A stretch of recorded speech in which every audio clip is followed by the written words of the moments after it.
9h27, on est à l'affût des derniers développements sur ce qui s'est passé à Laval. Oui, à dernière heure, donc, ce grave accident à Laval. Marie-Lise, qu'on retrouve sur place. Marie-Lise, tu viens d'arriver. Raconte-nous, là, qu'est-ce qu'on sait sur ce qui s'est passé?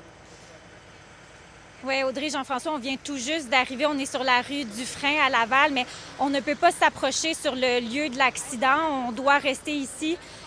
Il y a des parents qui arrivent stressés, on les voit, des policiers ici. C'est un autobus du service de transport de Laval qui aurait percuté la façade d'une garderie. Il y aurait des enfants blessés.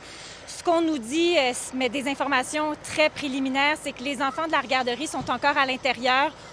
On vient de voir un enfant qui vient d'approcher, rejoindre les parents qui sont en attente. La tension, elle est très palpable. On est tout près d'une école primaire et mon collègue Maxime peut également vous montrer vers ma droite, ici de l'autre côté de la rue, il y a un camion remorque.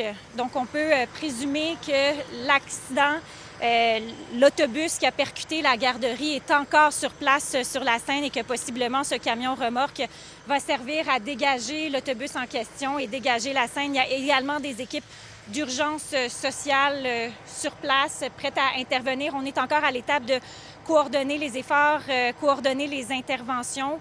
On a bien peu d'informations, mis à part qu'il y aurait des enfants blessés, un autobus de la Société de transport de Laval qui aurait percuté une garderie, la façade de la garderie. Mais que s'est-il passé exactement et quelle est l'ampleur des dommages? On n'a pas accès en ce moment à la scène pour vous en dire davantage. Il y a une porte-parole du service de police de Laval qui devrait arriver sous peu, nous donner un peu plus des détails et on sera ici pour vous pour faire le point, mais on voit les équipes d'urgence qui sont à pied d'œuvre en pleine intervention, en train de coordonner les efforts. Je n'ose imaginer le stress des parents en ce moment. Marie-Lise, reviens-nous dès que tu auras de nouvelles informations.